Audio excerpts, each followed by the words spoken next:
Assalamualaikum warahmatullahi wabarakatuh. Salam sejahtera untuk kita semua. Saya Devia Rizgreta Putri, mahasiswa semester 2 Sekolah Tinggi Ilmu Tarbiyah Nurul Salam, Prodi Manajemen Pendidikan Islam. Dan saya akan mempresentasikan materi mata kuliah Psikologi Pendidikan dengan tema yang telah diberikan kepada saya mengenai remedial learning. Apa itu remedial learning? Remedial learning adalah suatu proses pembelajaran yang dirancang untuk membantu siswa atau pelajar yang mengalami kesulitan dalam memahami materi pelajaran tertentu. Jadi, remedial learning ini adalah suatu cara yang digunakan untuk membantu siswa dalam memahami konsep-konsep yang tidak bisa mereka pahami atau konsep-konsep yang sulit untuk mereka pahami. Contohnya, ada seorang siswa yang mengalami kesulitan dalam memahami konsep matematika dapat mengikuti program remedial learning yang akan bisa membantu mereka dalam memahami konsep matematika tersebut. Poin yang kedua yaitu tentang tujuan daripada remedial learning tersebut. Tujuan daripada remedial learning tersebut diantaranya memahami konsep-konsep yang sulit.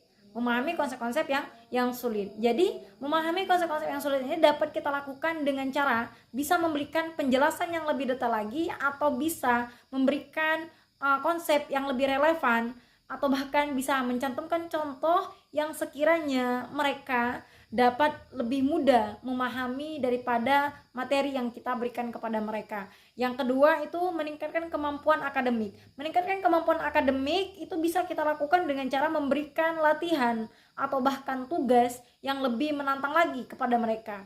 Yang ketiga itu meningkatkan kepercayaan diri. Untuk meningkatkan kepercayaan diri ini maka kita bisa melakukannya dengan cara memberikan pujian atau bahkan apresiasi terhadap mereka atau terhadap prestasi yang mereka raih.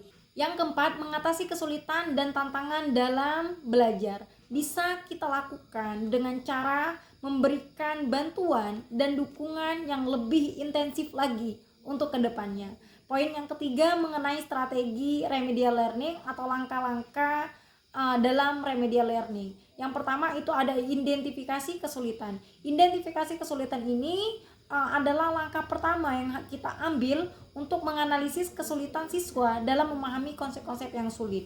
Jadi, dalam memahami konsep-konsep yang sulit ini, kita bisa melakukan dengan cara mengamati perilaku siswa dalam kelas, dan juga dapat kita nilai dengan mengadakan tugas atau tes atau bahkan kuis yang kita berikan kepada siswa. Yang ketiga itu membantu wawancara dengan siswa untuk memahami kesulitan mereka. Jadi kita membuat lingkungan wawancara terhadap siswa itu sendiri agar kita dapat memahami di mana letak kesulitan seorang siswa. Selanjutnya mengenai pembuatan rencana remedial learning itu dapat kita lakukan dengan cara membuat rencana yang disesuaikan dengan kebutuhan siswa. Yang kedua, membuat rencana yang mencakup tujuan, strategi, dan evaluasi siswa itu sendiri.